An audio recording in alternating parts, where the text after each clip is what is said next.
Saludos, ¿qué tal? La libertad de expresión es la esencia del periodismo, de la comunicación y, por supuesto, uno de los pilares de la democracia. Es el derecho de todo ser humano a opinar libremente, sin interferencia, a través de cualquier medio. Sin embargo, el ejercicio de la libertad de expresión conlleva deberes y responsabilidades y está sujeto a restricciones para respetar otros derechos como la protección de la salud, de la seguridad e incluso de la moral o la reputación de otras personas. Señoras y señores, con todos ustedes, Estrella Fuertes.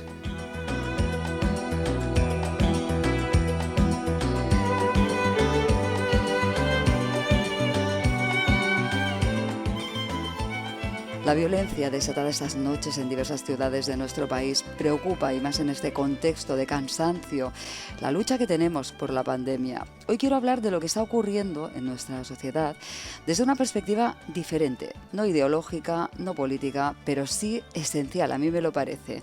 Desgraciadamente, las movilizaciones de grupos de personas para reivindicar lo que sea quedan solapadas por lo que ocurre en el contexto de esas protestas, personas heridas, destrozos e injusticias. Sin duda, nuestra democracia tiene demasiadas contradicciones y hay mucho por hacer. Sin embargo, poco avanzamos sin comprender qué lleva a esa violencia. De ello quiero hablar hoy con nuestro especialista en autoliderazgo e innovación, Mati Gemmi. Bienvenido de nuevo, Mati, ¿qué tal? Hola, Estrella. Pues muy bien, aquí escuchando atentamente y, como te decía, también habiendo escuchado ayer algunas noticias, porque unos amigos de mi hijo, el mayor, que tenía su cumpleaños ayer, justo me decían que estaban en una zona de Madrid donde había manifestación y me enteré de rebote, pero estoy más o menos al tanto del tema, ¿no? Claro, yo te quería preguntar precisamente si conocías estas movilizaciones que han habido y bueno, y sobre todo pues también lo que se ha vivido en las calles, esas personas que tienen tiendas, que están luchando con sus trabajos o con sus vehículos destrozados, se han encontrado pues con algo que también es injusto, ¿no? En todo caso, lo que decía, no, el telón de fondo, el verdadero telón de fondo, no sé si es el derecho a la libertad de expresión, que por supuesto lo tenemos, o a la manifestación, que no debería tener que ver con la violencia, a mi entender, pero la violencia sí tiene que ver, por lo menos tiene que ver con lo que la provoca, o una de las cosas que la provocan, en algunos casos, que es la frustración, y la frustración sí puede tener que ver con quienes salen a la calle para reclamar pues todo aquello que no están teniendo. Es una forma, es un canal. Mati, seguramente tú sabes de esa frustración porque estás haciendo lives. Precisamente los últimos días has hablado de ella. Podemos verlo en los lives y en los vídeos que generas en las redes. Así que vamos a ello. Primero de todo, en estos contextos de violencia que no protagonizan todos, pero que se acaba como contagiando, ¿qué papel tiene la frustración? Bueno, cuando no te dedicas a estos temas, para mucha gente la frustración simplemente es algo negativo que tenemos que evitar, ¿no? Es como una, es una... Hay gente que habla que es una emoción y yo estoy de acuerdo parcialmente, aunque creo más que es una sensación que a su vez puede traer diferentes tipos de emociones, ¿no? Generalmente muy vinculada con la rabia, pero también puedes de repente estar frustrado y sentir miedo o vergüenza, otras emociones distintas. Entonces, sabemos, cuando nos dedicamos al tema de autoliderazgo y gestión del cambio, que la frustración es una de las fases del proceso y concretamente es la fase número 3, después de que algo nuevo ocurre, te guste o no, es decir, en el momento en que hay algo diferente, se produce la sorpresa, que solemos hablar ya como el shock, primera reacción que tenemos, pues, por ejemplo, el ejemplo típico, pues cuando en España tuvimos el 11M, o el 11S en Estados Unidos, o en 2001 ya, o cualquier situación como la de ayer, que alguien de repente se encuentra con una información nueva de la realidad. Esa información, lo digo en plan muy neutro, pero puede ser una desgracia personal, puede ser que te han fastidiado el negocio, el coche, etcétera. Entonces, lo primero es el shock, y lo segundo que ocurre es que entramos en la fase que se llama negación, donde es una forma en que nuestra mente nos quiere proteger y niega la información que estamos recibiendo porque te da tiempo, de alguna manera, a procesarla a nivel inconsciente. Entonces, esa negación generalmente suele y debería durar poco, pero hay gente que se puede quedar enganchada en ella no solamente minutos y horas, sino que puede llegar a ocurrir mucho más tiempo, días, semanas, incluso meses o años, ¿no? Y lo siguiente que viene, que es la fase más dura es la frustración. La frustración es cuando empiezas a sentir las emociones que hasta ese momento estaba reteniendo en la fase de negación, y es cuando la gente se derrumba o explota y tiene la reacción emocional a la información que no estaba sabiendo procesar y que todavía cognitivamente, o sea, a nivel mental, no está procesando, únicamente lo hace a nivel emocional, que es lo primero que nos ocurre, ¿no? Algo que también, aunque parezca un poco, esto es una clase muy técnica, pero sabemos que cuando hay un cambio y la realidad ha cambiado, pero tú no te has dado cuenta, se dice en los procesos de aprendizaje que estás siendo inconscientemente incompetente. No sabes que no estás preparado para el nuevo entorno porque no te has enfrentado todavía a él. Y esa fase se prolonga, o sea, son dos modelos distintos, pero que se pueden solapar. Se prolonga durante el shock y la negación. En cambio, cuando entro en frustración es cuando me doy cuenta de que soy conscientemente incompetente. Es decir, en ese momento me doy cuenta de que no estoy preparado para gestionar aquello. Me faltan habilidades, o no sé cómo hacerlo, o bueno, directamente no estoy, no tengo las habilidades o la actitud, etcétera. Y luego ya después de la frustración vienen más fases, que no voy a explicarlas todas para no sobrecargar, pero donde también ocurre que vas cambiando el aprendizaje a pasar a empiezo a entender lo que ocurre y empiezo a ser conscientemente competente. Entonces, para no sobrecargar, simplemente entender que la frustración es algo que nos ocurre en los procesos de cambio, es la tercera de 7 fases que vivimos, y algo que en el mundo de la innovación y el cambio decimos a la gente es que tienes que aprender a abrazar la frustración, porque cuanto más te entrenes en la frustración, cuanto más sepas abrazarla, más fácil va a ser cualquier proceso de cambio, vas a poder vivirlos en tiempos mucho más cortos, lo cual te hace más competente que a los demás que siguen resistiéndose o sufriendo o no sabiendo cómo superar la frustración, ¿no? Abrazarla quiere decir aceptarla conscientemente, reconocerla. No solamente, sino que si yo te digo, Estrella, vamos a hacer un programa nuevo en el que vamos a hacer algo que no hemos hecho nunca, y a lo mejor fallamos, y tú me dices, no, yo paso, yo no quiero equivocarme. Yo te digo, a mí no me importa equivocarme, cuanto más veces me equivoque, si luego hago lo que toca después, vamos a hacerlo fenomenal dentro de X iteraciones. Y eso para mí es abrazar la frustración, es ir a por ella directamente, sabiendo que voy a fallar, yo tiro para adelante, ¿no? No simplemente cuando ocurre la tengo que aceptar, eso es distinto. Para mí no es lo mismo. Hay gente que dice, si yo no me resisto al cambio, yo me adapto. Digo, ya, es que no es igual adaptarte que provocarlo. No sé si entiende la idea. Sí, sí, en ese maravilloso trabajo que estás haciendo, intenso trabajo por un paradigma de conciencia, de autoliderazgo, juega un papel clave la educación emocional. ¿Crees que debería, viviendo lo que estamos viviendo, no solamente aquí en España o en Cataluña, lo estamos viendo también en Francia recientemente, las movilizaciones son cada vez más agresivas y más jóvenes, es así, hay que reconocerlo, no es para nada criminalizar a los colectivos jóvenes, pero se dan estas circunstancias quizás porque esos jóvenes tienen la situación que viven hoy, ¿no? De un futuro incierto, de dificultades laborales en casa, las crisis, en fin. ¿Crees que debería implantarse socialmente esta educación emocional, sobre todo en escuelas primero, pero yo me gustaría poner el foco en las universidades, porque quizás sea un lugar para esa educación emocional y evitar lo que está ocurriendo y que se encuentren otros canales, ¿no? En ese contexto antiviolencia?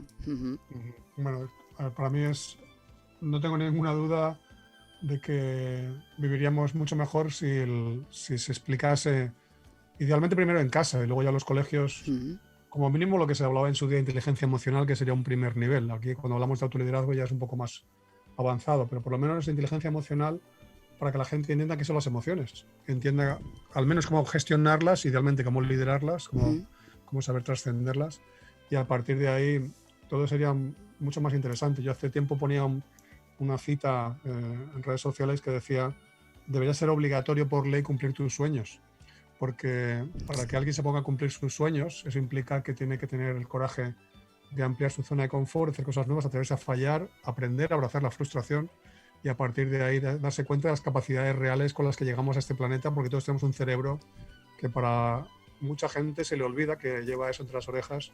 Y si tuviésemos que ponerle precio a un cerebro humano, no habría dinero en el planeta para valorarlo. Sin embargo, todo tiene uno gratis de serie y parece que no hay que utilizarlo, lo cual yo no sé si que es bastante frustrante, Mm, casi suena un poco como de risa decir esta palabra en medio de este tema, pero es así, todos tenemos claro. una capacidad innata espectacular porque tenemos el recurso, que es el cerebro, tenemos la capacidad de actualizar el sistema operativo, que es nuestra mente y personalidad, y sin embargo preferimos mirar hacia afuera y en lugar de ocuparnos de cómo cambio mi realidad por dentro para poder cambiarla de fuera, ¿no?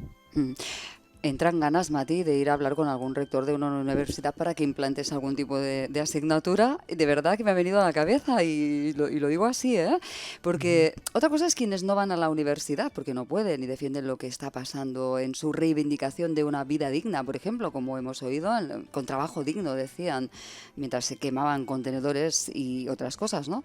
Es decir, la injusticia también lleva a la frustración. Y no me refiero a los hechos de este personaje, que se ha hecho muy mediático, que eso es un contexto que también se tiene que posicionar. Aquí hay una situación muy mediática, seguramente ocurren otras injusticias, si es que lo fuera, que yo no voy a juzgarlo, no voy a entrar, pero en este caso estamos hablando de un artista, bueno, artista no sé hasta qué punto, tampoco voy a entrar a valorarlo, pero en todo caso alguien que es rapero y que también se moviliza en las redes sociales, que se le detuvo en la universidad y que no tengo muy claro si la suya es una lucha contra la injusticia o qué es, no le conozco, creo que debemos conocer bien antes de juzgar e incluso con todos los datos, ¿eh?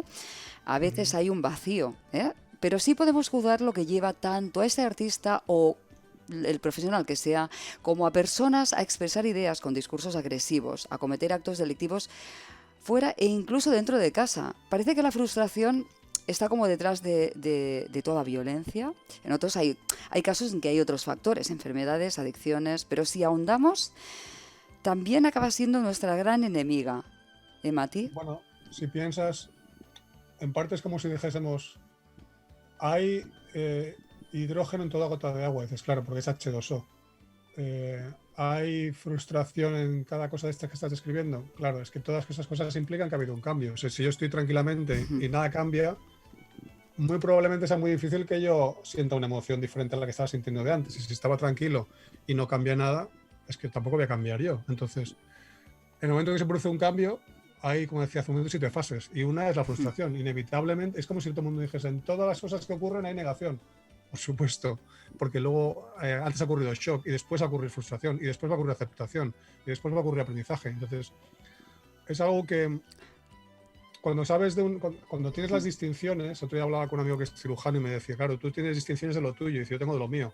Te empiezo a hablar de detalles del hueso, de la muñeca y digo, sí, yo me pierdo y no me entero. Pero claro, cuando trabajas en estos temas y es obvio que la frustración, por eso decía lo de abrazarla, porque no es una metáfora, es una forma de, sabiendo que es dura, sabiendo que a ninguno nos gusta. Yo estaba fastidiado ayer porque a mi hijo le ha llegado un regalo de cumpleaños y iba a llegar más tarde. Y al final le decía, vale, pero es que lo que hay.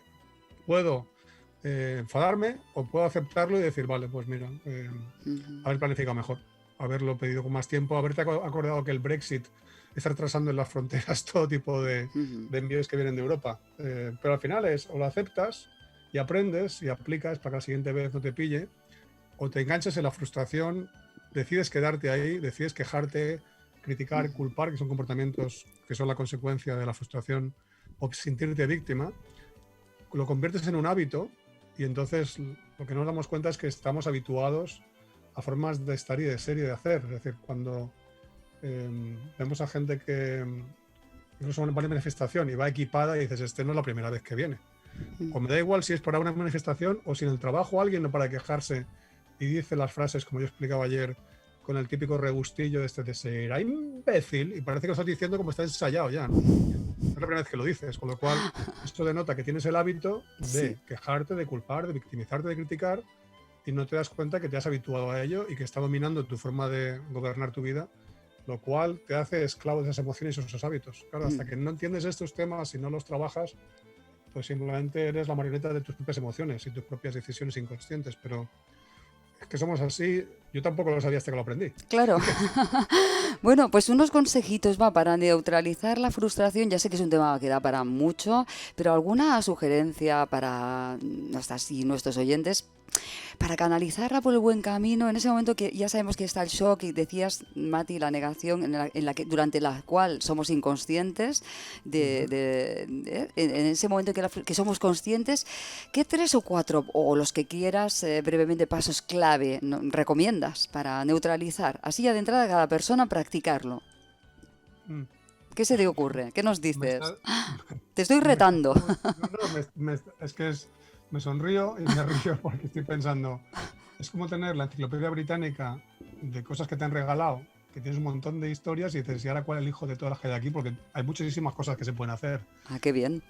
Una de ellas es tan simple como entender, de todas las veces que me he quejado hasta ahora históricamente, de todas las veces que he criticado, que me he sentido víctima, ¿en qué medida eso ha mejorado mi vida? Probablemente digas en ninguna, porque lo que vas a hacer es decir, sí, pues mira, por lo menos me queda a gusto despachando al otro. Y dices, ya, pero ¿ha mejorado tu vida de facto? Simplemente te has quedado a gusto pensando, yo estoy mejor que él, que ella. Entonces, mientras no te des cuenta de que mantenerte en esos comportamientos no mejora tus resultados y no estás asumiendo responsabilidad, y esta parte ya es más complicada porque ahora cómo hacemos responsabilidad, uno puede darte cuenta que tu vida es tu proyecto más importante, ¿no? Pero mientras no te pares a observar si esos comportamientos que tú tienes a tener, es como el que fuma y se da cuenta un día y dice, ¿sabes qué? Lo voy a dejar porque sí, me calma la ansiedad, pero es que me estoy matando a mí mismo. O el que bebe mucho alcohol, o el que no hace nada de deporte, o el que en definitiva se da cuenta de un hábito disfuncional o un hábito, vamos a decir, negativo, que le está impidiendo vivir una mejor vida. Y a veces la gente no se da cuenta de que, no nos damos cuenta, porque yo también he estado ahí, que cuando criticamos, culpamos, nos sentimos víctimas, estamos haciendo hábitos, estamos manteniendo hábitos que no nos están ayudando a mejorar nuestra vida. Entonces, lo primero sería decir, ¿qué prefieres? ¿Seguir quejándote o mejorar tu vida? Y hacerse la pregunta a uno mismo. Venga, pues primera pregunta, ¿qué prefiero? ¿Seguir quejándome, seguir siendo víctima o mejorar mi vida? Y también de qué ha servido cuando lo he hecho, ¿verdad? Víctima o perseguidor o culpador, porque son posiciones aparentemente distintas, pero las dos denotan la misma dificultad, que es no estoy teniendo en cuenta al ser humano que tengo delante. Es decir, prefiero agarrarme a que tiene un casco, tiene una pistola para deshacer una manifestación y no me pongo en el pellejo de qué haría yo si estuviese en su papel. De hecho, es algo que nos ha pasado a los que nos gusta el fútbol. Mucha gente critica a los árbitros. Yo he criticado muchísimo a los árbitros, tanto como jugador como amateur, como cuando estaba en la banda y había un partido de mis hijos o en la televisión. Pero recuerdo cuando me tocó ser árbitro y dije, madre mía, qué complicado es esto. Y otro día hablamos justamente, mi hijo el pequeño, viendo un partido de la televisión, de que también le había pasado a él, y qué fácil es juzgar lo que no has hecho, humillante, en inglés se llama humbling, no es humillante la palabra en castellano, no me sale en castellano ahora, pero ¿cómo te baja la tierra el darte cuenta de que juzgar lo que no has experimentado tú y no has hecho antes es muy simple? Como decía Einstein, todos somos muy ignorantes, lo que ocurre es que no todos ignoramos las mismas cosas, y ahí se lía, ¿verdad? Exacto, sí, bueno, esta es frase fabulosa porque la zona de confort se va a expandir al infinito y tu zona de confort es una mota de polvo en el universo, con lo cual hay ignorancia a punta pala ahí fuera para convertirla en conocimiento. Tú conoces ya, hemos trabajado muchos días y hemos hablado de este tema, ¿no? Hay una actitud que nosotros promulgamos, que es la actitud de yo estoy bien, tú estás bien. Es la decisión de pensar, me acepto como ser humano, te acepto como ser humano, y separo lo que piensas, sientes o haces de lo que eres como ser humano. Mientras la gente no, y ese sería un segundo paso, mientras la gente no acepta ubicarse en esa actitud, automáticamente, en cuanto haya una oportunidad, vas a estar o criticando, quejándote, culpando o sintiéndote víctima. Porque no tienes alternativas. Es que esa actitud es el antídoto para que esto ocurra. Y si no la practicas, simplemente lo que hace falta es que el estímulo aparezca. Entonces pones la tele y automáticamente vas a criticar. Da igual que salga, da igual si es alguien que ha hecho algo bien, que ha hecho mal. Porque tú lo que estás buscando es cuál es el estímulo para poder liberar tu química en tu cuerpo y sentir la rabia o sentir la tristeza o sentir la pena o X. Y de hecho mucha gente se abona a las noticias porque le pega el chute todos los días. Es como el que es un yonki de drogas, en este caso es el yonki de las malas noticias, ¿no? Y al final lo que tienes es una mala química en sangre que te refuerza la idea que el mundo es una porquería, y que esto no hay nadie que lo arregle y demás, en lugar de decir, un segundo, primero me arreglo yo a mí mismo, y eso empieza primero por darme cuenta de cómo pienso, cómo siento, cómo juzgo, cómo hago, y ahí asumo responsabilidad, entonces empiezo a cambiar mi actitud y empiezo a pensar, yo estoy bien, y en el fondo como los demás no van a estar bien, si son otros seres humanos que lo hacen lo mejor que les sale. Y poco a poco va cambiando tu forma de ver la vida y dejas de practicar comportamientos que decimos disfuncionales, como estos que mencionaba antes, ¿no? Pero eso requiere tener la actitud de plus plus, y yo estoy bien, tú estás bien, ¿no? Segundo paso, por tanto, separar lo que se piensa y lo que se hace de lo que se es en realidad. Y eso me lleva a una pregunta. ¿Hay buenos y malos, Mati? Porque decimos tantísimas veces, qué mala persona, es que hay gente mala, es que es así, esto es lo que se... ¿Hay buenos y malos o esto tiene que ver con este segundo paso que decías, que quizás estamos enfocando el tema... Es complicado, ¿verdad? Cuando alguien comete un acto que hace daño a una segunda persona, a una tercera persona, solemos decir que es una mala persona. Sí, es algo que tenemos el gatillo del juicio muy rápido. Nos han entrenado para ello, es un mecanismo de defensa que nos ha permitido evolutivamente evolucionar y ganar y adaptarnos. Y sin embargo sabemos que cuanto más juzgas, menos ves cuando tú haces lo mismo que estás juzgando. De hecho, no puedes juzgar lo que tú no has hecho antes, de una manera u otra. Y por tanto... no nos damos cuenta de que juzgar es un mecanismo de defensa, simplemente es para no reconocer cuando tú haces lo mismo, ¿no? Y si en cambio empezamos a pensar que cuando juzgo siempre me falta información, siempre tengo nada más que una pequeñísima parte de la información disponible, entonces puede que se genere mi curiosidad de decir, bueno, como no lo entiendo, voy a tratar de tener más información simplemente para tener una opinión más informada, como se suele decir, y a partir de ahí ver si puedo aportar algo. Pero en lugar de eso lo que hacemos es porque tenemos rabia acumulada y estoy esperando a que aparezca alguna oportunidad, como ha pasado ahora con el COVID y la pandemia, está todo el mundo cansado, está agotado emocionalmente y no hay nada como que alguien ponga un poco ahí de gasolina para que salte la chispa y a partir de ahí todo el mundo se apunta al carro, ¿no? Lo cual es legítimo, es humano, pero indica que no estamos haciendo un buen trabajo para que las personas superar dificultades con mayor facilidad. Y a mí lo que me preocupa, pues, por un lado, estoy tranquilo porque sé que cada vez hay más conciencia y más gente trabajando en estos temas, pero a la vez me preocupa que a medida que los cambios se sigan produciendo, no ya por el COVID, sino porque vengan nuevas tecnologías y demás, ¿qué harán esas personas si no se ocupan de crecer, de aprender? Y es muy responsabilidad, porque al final es muy fácil criticar al gobierno, criticar a las fuerzas del orden, criticar a los médicos, criticar al final a todo el mundo, porque nadie se libra, ¿no?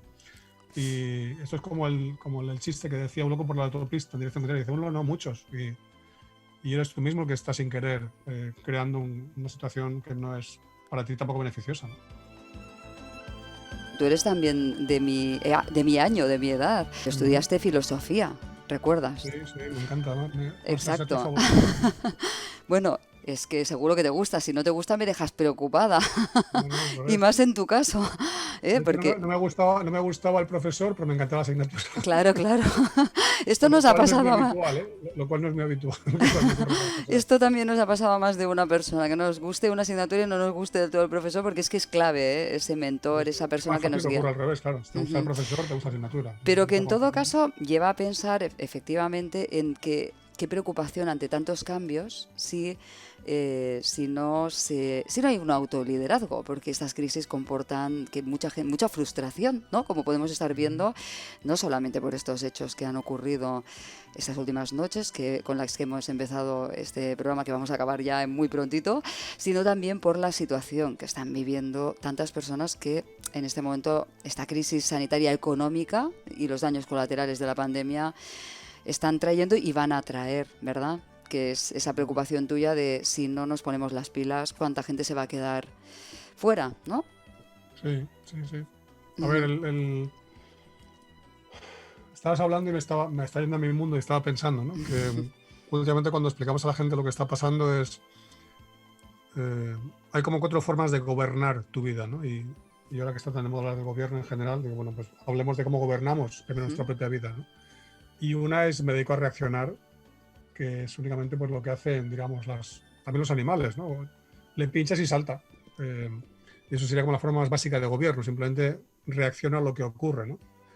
La segunda forma es cuando no solamente reacciono, sino que además quiero hacer algo al respecto, y lo que hago es gestionar mi presente y las cosas que me ocurren, ¿no? Y la gestión es únicamente cómo evito el dolor y lo convierto en placer. Es decir, como si alguien me fastidia, pues le pego un empujón y a veces sí me deja tranquilo, ¿no? Pero lo único que estoy haciendo es gestionar el momento y simplemente luego estoy esperando a ver qué viene más tarde, ¿no? Y en esas dos primeras facetas sentimos que somos un poco víctimas del entorno, ¿no? A veces nos beneficia, a veces no, pero en general no podemos elegir.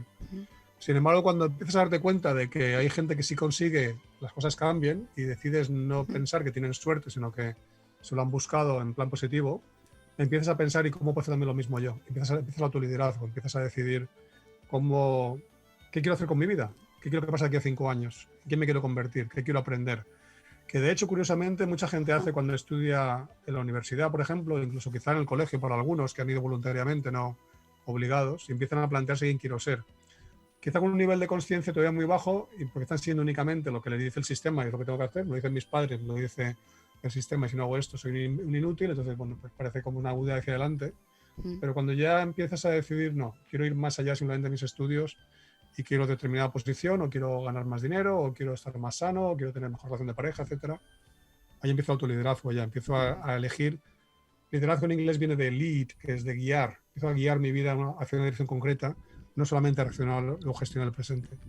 Y finalmente hay un cuarto nivel, que es el que más nos gusta trabajar con nuestros clientes, que es el autoliderazgo consciente, que ya no es solamente cuando miro hacia dónde quiero ir y tengo mi plan, sino que además me doy cuenta de que todo lo que me ocurre en el presente me trae oportunidades para aprender cómo adquirir esas habilidades y conocimientos para hacer ese viaje mucho más placentero, mucho más pleno, e incluso me doy cuenta de que las circunstancias que me van ocurriendo están conectadas con el sitio al que quiero llegar. Porque a medida que yo elijo ir hacia una dirección determinada, cambio de contextos, conozco personas diferentes, me aparecen nuevos retos. Y lo que me doy cuenta es que cada uno de esos retos en realidad son lecciones ocultas, cuando no son ya beneficios per se, que son los que me van a ayudar a convertirme en la persona que logró aquello que quería. Pero esto, que para mí ha sido un descubrimiento muy interesante en los últimos años y que ahora es tan obvio que siento un poco esa sensación de, joder, ¿cómo hacemos para que más gente entienda esto? Porque es tan potente y tan espectacular que te cambia literalmente la vida, ¿no? Es algo que generalmente no se explica en ningún sitio. Es algo que descubres tú trabajando. Yo trabajando estos 30 años. Esa es mi forma de descubrirlo, pero también siguiendo a gente que a su vez lleva muchos años y que incluso te das cuenta que viene ya desde los griegos prácticamente, ¿no? Pues aquí lo dejamos por hoy, Mati, esperando que todo se resuelva con amor incondicional, amor propio, que aunque suene cursi, tú lo tienes clarísimo, ¿eh? Que va por ahí. Gracias por tu aportación una semana más aquí en La Clave del Éxito. Un abrazo. Otro para ti, Estrella. Muchas gracias por la oportunidad. Pues ya tenemos una herramienta más para practicar, una herramienta útil para combatir esa agresividad que sin control puede llevar, ya lo vemos, a la violencia. En un contexto propicio, pues ya sabemos cómo acaba, siempre mal. Así que a tener muy presente los peligros de la pertenencia al grupo, que a menudo nos impiden ser nosotras mismas y nosotros mismos. Al final, la violencia crea más problemas sociales que los que resuelve. Con estas palabras de Martin Luther King, me despido por hoy. Muchísimas gracias por escuchar. Estrella Fuertes. La clave del éxito.